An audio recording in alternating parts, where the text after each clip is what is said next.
Welcome back. हमने class 11th organisation of commerce and management का chapter 1 start किया है, introduction of commerce and business. पिछले video में हमने इस चैप्टर का कॉमर्स का जो टॉपिक है वो स्टार्ट किया। कॉमर्स दो अलग अलग पार्ट्स में डिवाइड किया गया था, trade and auxiliaries to trade. So trade का पूरा पार्ट हमने पिछले वीडियो में डिटेल में ऑलरेडी स्टडी कर लिया है। इस वीडियो में हम ऑक्सिलरीज टू ट्रेड ये पर्टिकुलर टॉपिक डिटेल में कवर करेंगे। सो ऑक्सिलरीज टू ट्रेड इस पर्टिकुलर चैप्टर का लास्ट टॉपिक है। सो टॉपिक स्टार्ट करते हैं। Let's C auxiliaries to trade. Auxiliaries to trade means supporting to trade. All right, support to trade or help to trade. Right, let's start. All those activities that facilitate smooth flow of goods from manufacturing center to the consumption center are called aids to trade or auxiliaries to trade. So auxiliaries to trade के अंदर वो सारी activities, वो सारे काम included होते हैं जो कि स्मूथ फ्लो ऑफ गुड्स के लिए काम किए जाते हैं। मतलब जो सामान है, जो गुड्स है, वो स्मूथली क्या किया जाए, फ्लो किया जाए from manufacturing centre to the consumption centre. मतलब जहाँ सामान मैन्युफैक्चर होता है, फैक्ट्री में सामान मैन्युफैक्चर होता है, प्रोड्यूस होता है, राइट, बनता है, वहाँ से सामान कंजम्पशन सेंटर तक, मतलब अल्टीमेटली कंज्यूमर तक एकदम स्मूथली पहुँचाया जा सके, बिना किसी रुकावट के, बिना किसी ऑब्स्टिकल के। ये इसमें बहुत सारी चीज़ें जो हैं वो हेल्प करती हैं। तो जो चीज़ें हेल्प करती हैं वो होता है एड्स टू ट्रेड या फिर ऑक्सिलरीज टू ट्रेड। एड्स का मतलब भी हेल्प होता है एंड ऑक्सिलरीज मतलब भी हेल्प या तो फिर सपोर्ट। सो ट्रेड में कौन सी चीज़ें हेल्प करती है for smoothly flow of goods from manufacturing centre to the consumption centre. Let's see these activities play supportive role. तो ये सारी जो एक्टिविटीज़ है जो कि ट्रेड को हेल्प करती हैं, ये क्या कर रही हैं, एक्चुअली ट्रेड को सपोर्ट कर रही है। तो ये लोग सपोर्टिव रोल प्ले करते हैं। They help in removing hindrances. Hindrances का मतलब कि प्रॉब्लम, ऑब्स्टेकल्स जो आती हैं उनको रिमूव करने का काम करते हैं, right, which arises during the production and distribution of goods and services. So जब गुड्स एंड सर्विसेज डिस्ट्रीब्यूट करते हैं, मतलब कि प्रोड्यूसर से लेके जो मैन्युफैक्चरिंग सेंटर, फैक्ट्री से जब सामान कंज्यूमर्स तक पहुंचाया जाता है, डिस्ट्रीब्यूट किया जाता है, तो उसके बीच में जो भी रुकावटें, जो भी प्रॉब्लम्स आती हैं, हिंड्रेंसेस आती हैं, उसको रिमूव करने का, निकालने का काम करते हैं auxiliaries to trade. Alright, following are various auxiliaries to trade. अब कौन कौन से ऑक्सिलरीज टू ट्रेड है, लेट्स सी। यहाँ पे पॉइंट्स गिवन है, एक एक करके हम पॉइंट स्टडी करते हैं। Very first is transport. तो ट्रांसपोर्ट क्या है, आप सभी को पता है, सामान एक जगह से दूसरे जगह पर लेकर जाने, गाड़ी यूज़ करते हैं हम, व्हीकल्स यूज़ करते हैं, राइट, ट्रांसपोर्ट यूज़ करते हैं। Let's see, the goods are produced at one place but are demanded over a wide area. So सामान एक जगह पे प्रोड्यूस होता है, फैक्ट्री में सामान बनता है, मैन्युफैक्चर होता है, राइट, सामान एक ही जगह पे प्रोड्यूस होता है, बनता है, लेकिन उसकी जो डिमांड होती है वो बहुत बड़े, बहुत लार्ज एरिया में होती है, राइट। एक जगह पे सामान बनता है लेकिन उसका जो डिमांड है वो ऑल ओवर द एरिया होता है, at a wide range of area demand किया जाता है वो सामान। So goods are to be sent to different places where they are demanded. So सामान जो है वो अलग अलग जगहों पर पहुंचाया जाना बहुत ज़रूरी है। जहाँ जहाँ पे डिमांड है वहाँ वहाँ तक सामान पहुँचाना जाना ज़रूरी है। Modes of transport facilitates movement of man and material from one place to another. So transport क्या करता है, हेल्प करता है सामान को पहुंचाने में जहाँ जहाँ पे उसकी डिमांड है, मतलब कि मोड ऑफ ट्रांसपोर्ट।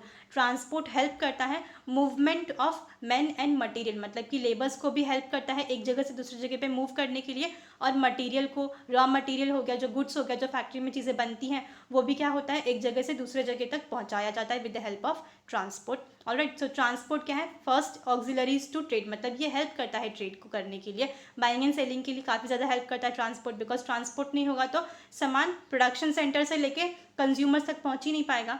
सो ये क्या कर रहा है, हेल्प कर रहा है, सपोर्ट कर रहा है ट्रेड करने के लिए, right. Next is where housing.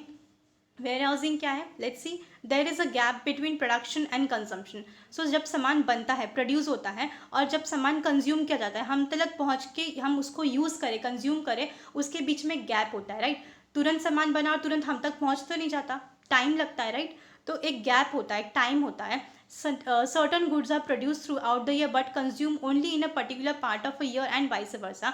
ऐसे बहुत सारी चीज़ें हैं, ऐसा बहुत सारा सामान है जो कि साल भर बनता है, प्रोडक्शन जो है उसका पूरे साल भर चलता है, लेकिन कंज्यूम किया या फिर यूज़ किया सिर्फ एक ही बार होता है, मतलब साल में कुछ ही दिन तक उसको यूज़ किया जाता है।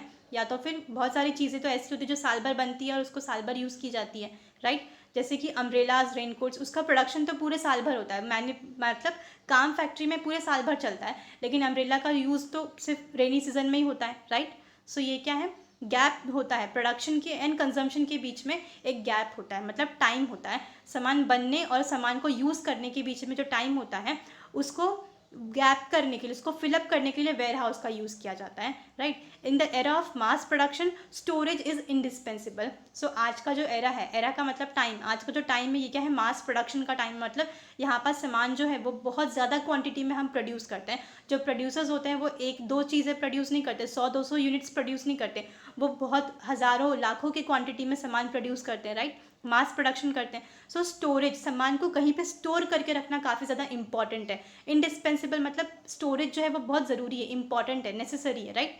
Goods should be stored carefully from the time they are produce till the time they are sold. So जो सामान प्रोड्यूस होता है, मैन्युफैक्चर होता है, फैक्ट्री में जो सामान बनता है, वो बहुत ज़रूरी है कि उन सामान को हम क्या करें, स्टोर करके रख सके, ध्यान से केयरफुली हम उसको स्टोर करके रख सके अच्छे से, ताकि वो ख़राब ना हो, डैमेज ना हो, alright. Till the time they are sold मतलब सामान बनने से लेके जब तक वो पूरा सामान बिक नहीं गया, सोल्ड नहीं हो गया, सेल नहीं हो गया, तब तक वो सामान को हमें स्टोर करके रखना है अच्छी तरीके से कि वो ख़राब ना हो सके। Special arrangement must be made to prevent the loss and damage. तो हमें बहुत सारी अरेंजमेंट्स करके रखनी पड़ती है, मतलब कि बहुत ज़्यादा इंतज़ाम करके रखने पड़ते हैं सामान को अच्छी तरीके से स्टोर करके रखने के लिए, सो दैट जितना भी गुड्स है, जो सामान है, वो क्या हो सके, अच्छी तरीके से रह सके, प्रिजर्व रह सके, ख़राब ना हो, डैमेज ना हो, right. Warehouses are also called as godown. तो सामान कहाँ रखा जाता है, वेयर हाउस में रखा जाता है, वेयर हाउस मतलब गोडाउन्स में रखा जाता है, राइट।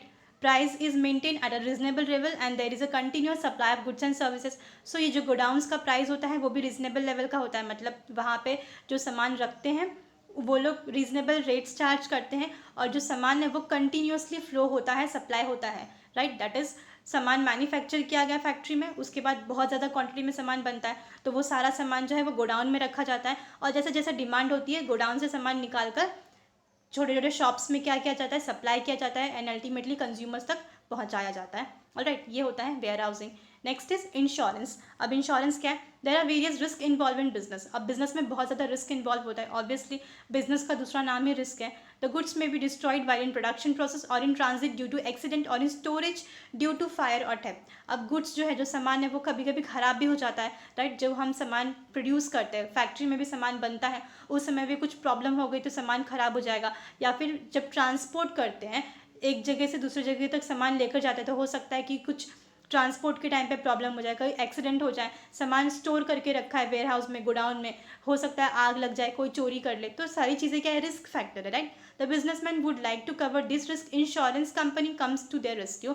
सो जो बिजनेसमैन होते हैं वो क्या करते हैं, अपने रिस्क को कम करने की कोशिश करते हैं, रिस्क जो है उसको कवर करने की कोशिश करते हैं। सो यहाँ पे इंश्योरेंस कंपनी आती है सामने, वो क्या करती है, उनके हेल्प के लिए सामने आती है, उनका जो रिस्क है उसको कम करने के लिए हेल्प करती है। They undertake to compensate the loss suffer due to such risk. ये क्या करते हैं, इंश्योरेंस कंपनी उनको कॉम्पेंसेशन देती है, कि उनका जो रिस्क है वो कम करने में हेल्प करती है, राइट। जो लॉस हुआ है वो लॉस को कम करने के लिए कॉम्पेंसेशन देती है। Businessman has to insure his goods and pay premium regularly.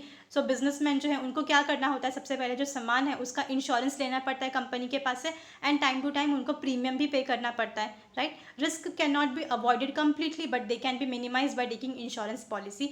तो रिस्क जो है वो पूरी तरीके से हम अवॉइड नहीं कर सकते, मतलब ख़त्म तो नहीं कर सकते, मगर हाँ उसे ज़रूर कम कर सकते हैं, राइट। इंश्योरेंस पॉलिसी ले सकते हैं। सो अगर सामान ख़राब हो गया, जल गया, या फिर एक्सीडेंट में पूरा का पूरा डैमेज हो गया, बर्बाद हो गया, तो इंश्योरेंस कंपनी से हम क्या कर सकते हैं, क्लेम कर सकते हैं। इंश्योरेंस कंपनी जो है वो कॉम्पेंसेशन देगी, पूरा सामान का पैसा तो नहीं देगी, लेकिन हाँ कुछ हद तक पैसे देकर रिस्क जो है वो कम कर सकती है, राइट। तो ये इंश्योरेंस भी क्या कर रहा है, हेल्प कर रहा है, सपोर्ट कर रहा है ट्रेड के लिए। Next is banking. Let's see, we require money to start business and to run it smoothly. Obviously हमें पैसे चाहिए होते हैं, बिना पैसे के तो हम कोई भी काम नहीं कर सकते, तो बिज़नेस स्टार्ट करने के लिए भी पैसे चाहिए होंगे, और बिज़नेस को स्मूथली रन करने के लिए, स्मूथली चलने के लिए भी पैसे चाहिए होंगे through out, alright. Bank supply money, और बैंक क्या करता है, पैसे हमें देता है, बिजनेसमैन को पैसे प्रोवाइड करता है, मनी सप्लाई करता है। Adequate funds can be obtain from the bank. जितना हो सके उतना पैसा बैंक हमें दे सकता है, राइट। एडुकेट, जितना चाहिए उतना पैसा बैंक हमें प्रोवाइड करता है। Bank provide loan, overdraft facilities, cash credit facilities etcetera. So bank बहुत सारी अलग अलग फैसिलिटीज़ प्रोवाइड करता है, जैसे कि लोन, ओवरड्राफ्ट, कैश क्रेडिट। ये क्या है, ये सारे एक तरीके का लोन ही है जो कि बैंक प्रोवाइड करता है to businessman. Bank also provide many services like cheque, draft, debit card, credit card, online transaction etcetera. So bank बहुत सारी अलग अलग टाइप की सर्विसेज प्रोवाइड करता है बिजनेसमैन को, जैसे कि cheque, draft, debit card, credit card, online transactions. तो ये सब तो एकदम कॉमन है जो कि आप लोगों को पता है। डेबिट कार्ड क्या है, क्रेडिट कार्ड क्या है, ऑनलाइन ट्रांजेक्शन्स, ऑलराइट, जो कि आजकल सभी यूज़ कर रहे हैं। सो बैंक ये सारी सर्विसेज प्रोवाइड करता है अपने कस्टमर्स को, बिजनेसमैन को। It helps the trader to carry the business activities smoothly. और ये सारी सर्विसेज जो कि बैंक ऑफर करता है बिजनेसमैन को, इससे ट्रेडर्स जो कि ट्रेड करते हैं, जो बिजनेसमैन होते हैं, वो काफ़ी ज़्यादा उनको हेल्प मिलती है अपना बिजनेस एक्टिविटी स्मूथली परफॉर्म करने के लिए। Alright, next is advertisement. Let's see, advertisement is an effective aid in selling the goods. Advertisement जो है वो काफ़ी ज़्यादा इफेक्टिव एड है, मतलब कि काफ़ी ज़्यादा हेल्प करता है गुड्स को सेल करने के लिए, सामान को बेचने में हेल्प करने के लिए सबसे इफेक्टिव चीज़ क्या है, advertisement, right. The producer communicates all information about goods and services to create a strong desire in consumer to buy the goods. जो प्रोड्यूसर है वो क्या करता है, जो सामान बनाता है फैक्ट्री में, जो प्रोड्यूसर, राइट, अब वो क्या करेगा, जो सामान बन रहा है फैक्ट्री में उसके बारे में सारी की सारी इन्फॉर्मेशन किस तरीके से वो बताता है कस्टमर्स को, थ्रू एडवर्टाइजिंग, राइट। ये क्या करता है, गुड्स एंड सर्विसेज का जितना भी इन्फॉर्मेशन है ये एडवर्टाइजमेंट के थ्रू अपने कंज्यूमर्स तक पहुंचाता है, और कंज्यूमर्स के अंदर एक स्ट्रॉन्ग डिज़ायर, एक इच्छा पैदा करता है वो सामान परचेज करने के लिए। एडवर्टाइजमेंट आप सभी ने देखा होगा, बहुत अट्रैक्टिव आता है, शायद टीवी पे बहुत सारे एडवर्टाइजमेंट चलते हैं। एडवर्टाइजमेंट देख के ही कंज्यूमर्स का मन करता है, डिज़ायर, उनके अंदर इच्छा होती है कि वो सामान परचेज करें, right. It can be carried in different ways. अब एडवर्टाइजमेंट तो अलग अलग तरीक़ों से किया जाता है। It can be indoor and outdoor. Advertisement indoor भी होता है एंड आउटडोर भी होता है। इंडोर एंड आउटडोर एडवर्टाइजमेंट क्या है, let's see. Communicating with people when they are in their homes is called indoor advertisement. जब लोग घर के अंदर होते हैं और उनको सामान के बीच, मतलब जो गुड्स एंड सर्विसेज उसके बारे में इंफॉर्मेशन मिलती है, तो वो होता है इंडोर एडवर्टाइजमेंट। मतलब घर बैठे बैठे ही आपको सारी इन्फॉर्मेशन मिलती है प्रोडक्ट के बारे में, वो होता है इंडोर एडवर्टाइजमेंट। एग्जाम्पल दिया है न्यूज़पेपर, टीवी, रेडियो एक्सेट्रा। सो न्यूज़पेपर में आर्टिकल्स छपते हैं, टेलीविजन्स के ऊपर बहुत सारे अट्रैक्टिव एडवर्टाइजमेंट्स आते हैं, राइट। देन उसके बाद रेडियोज़ के ऊपर भी सुनने को मिलता है। तो ये सारी चीज़ें क्या है, इंडोर एडवर्टाइजमेंट है। Communicating with people when they go out from their homes is called as outdoor advertisement. So जब लोग बाहर जाते हैं, बाहर निकलते हैं, दिन भर तो घर में नहीं बैठे रहते, राइट, बाहर भी जाते हैं। सो काम करने के लिए जा रहे हैं या फिर किसी काम से जा रहे हैं, घूमने जा रहे हैं, तो फिर भी प्रोडक्ट के बारे में उनको पता होना चाहिए, तो आउटडोर एडवर्टाइजमेंट भी होता है, राइट। एग्जाम्पल है posters, hoarding at prominent places, neon sign boards etcetera. बड़े बड़े पोस्टर्स लगाए होते हैं, राइट। जो नया प्रोडक्ट आता है, न्यू प्रोडक्ट मार्केट में आता है, या फिर कुछ इनोवेटिव आता है, कुछ चेंज करके प्रोडक्ट नए तरीके से उसको लॉन्च किया गया है, तो बड़े बड़े पोस्टर्स लगाए जाते हैं, होर्डिंग्स लगाई जाती है। जो बड़े बड़े प्लेसेस होते हैं, जो इंपॉर्टेंट जगह होती है, मेन मार्केट्स होता है, वहाँ पे बड़ी बड़ी होर्डिंग्स लगाई जाती है, बैनर्स लगाए जाते हैं। नियॉन साइन बोर्ड्स मतलब एक साइन बोर्ड होता है जिसके ऊपर लाइट्स होती है, राइट। तो ऐसे सारे अलग अलग बोर्ड्स लगाए जाते हैं जिससे कि लोगों को पता चल सके कि ये जो प्रोडक्ट है वो मार्केट में आ चुका है, राइट, उसके बारे में, और लोग उसको परचेस करें। सो एडवर्टाइजमेंट भी काफ़ी ज़्यादा हेल्प करता है ट्रेड को। Next is mercantile agents. Let's see, customers are scattered over a wide area. So customers तो पूरे के पूरे कंट्री में हर जगह पे फैले हुए हैं। स्कैटर्ड मीन्स हर जगह पे फैले हुए हैं। It is not possible for seller to contact the customers.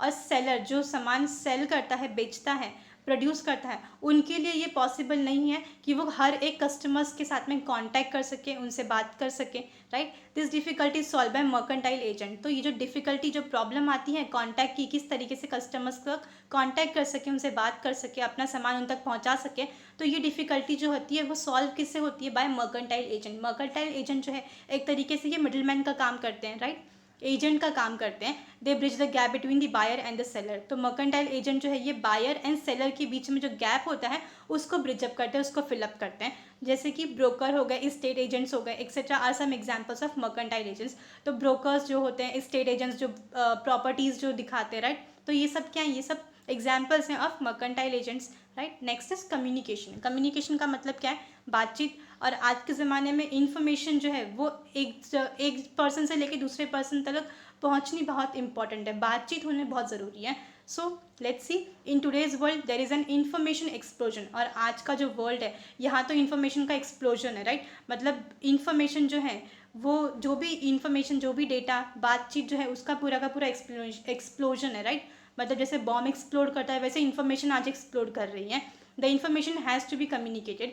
और इन्फॉर्मेशन जो है वो कम्युनिकेट करना बहुत ज़रूरी है, मतलब एक दूसरे को इन्फॉर्मेशन बताना, बातचीत करना बहुत ज़रूरी है। There is a need of communication facilitating the traders, producers, consumers to exchange information with one another. So बहुत ज़रूरी है कि कम्युनिकेशन हो सके, राइट। जो प्रोड्यूसर्स है, जो सामान प्रोड्यूस करे, जो ट्रेडर्स है, बाइंग एंड सेलिंग जो करते हैं, राइट, जो कस्टमर्स हैं, उन सभी के बीच में इंफॉर्मेशन जो है वो एक्सचेंज हो सके, वो एक दूसरे से बात कर सके, ये बहुत ज़रूरी है आज के टाइम में। Various means of communication such as cell phone, postal services, emails etcetera are also made available. So आज के ज़माने में इंफॉर्मेशन जो है वो एक दूसरे के साथ में एक्सचेंज करना बहुत ज़रूरी है। इसके लिए बहुत सारे मीडियम्स जो हैं वो बनाए गए हैं, जैसे कि सेलफोन्स आजकल बहुत कॉमन है, पोस्टल सर्विसेज, लोग लेटर्स लिख सकते हैं, ईमेल्स जो कर सकते हैं, right.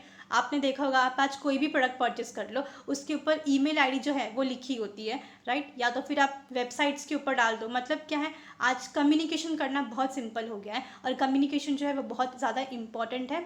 And it's 8 auxiliaries, that is aids to trade है, मतलब कि ट्रेड को काफ़ी ज़्यादा हेल्प करता है। अगर आपको कुछ प्रॉब्लम होती है या फिर आपको कुछ फीडबैक देना है किसी को, सो आप क्या करते हो, लोगों को मैसेज कर देते हो, कम्युनिकेट कर देते हो, राइट, बताते हो टेक्स्ट करके, ईमेल कर सकते हो, कमेंट कर सकते हो हर जगह पे। तो ये क्या है, कम्युनिकेशन, जो कि काफ़ी ज़्यादा इंपॉर्टेंट है आज के वर्ल्ड में, एंड ट्रेड के लिए काफ़ी ज़्यादा हेल्प करता है, सपोर्ट करता है, राइट। सो ये था ऑक्सिलरीज टू ट्रेड। ऑलराइट, सो यहाँ पे जो पूरा टॉपिक है कॉमर्स का, वो पूरा टॉपिक कंप्लीट हुआ। सो यहाँ पे ये पूरा का पूरा टॉपिक भी कंप्लीट हुआ कॉमर्स का। एंड हमारे जो चैप्टर है, chapter 1 introduction of commerce and business, ये पूरा चैप्टर भी कंप्लीट हुआ। सो आई होप आपको इस वीडियो का ये जो टॉपिक था ऑक्सिलरीज टू ट्रेड का, ये पूरा टॉपिक समझ में आया होगा। सो हमारा ये जो टॉपिक है, ये टॉपिक भी यहाँ पे कंप्लीट हुआ। एंड ये जो चैप्टर है, chapter 1 introduction of commerce and business, ये पूरा चैप्टर भी कंप्लीट हुआ। आई होप आपको ये पूरा टॉपिक एंड ये जो चैप्टर था वो समझ में आया होगा पूरा कंप्लीट। चैप्टर जो है वो 7 डिफरेंट पार्ट्स में चैनल पे अवेलेबल है, आप चैनल पे जाके पूरे चैप्टर्स को देखकर समझ सकते हैं।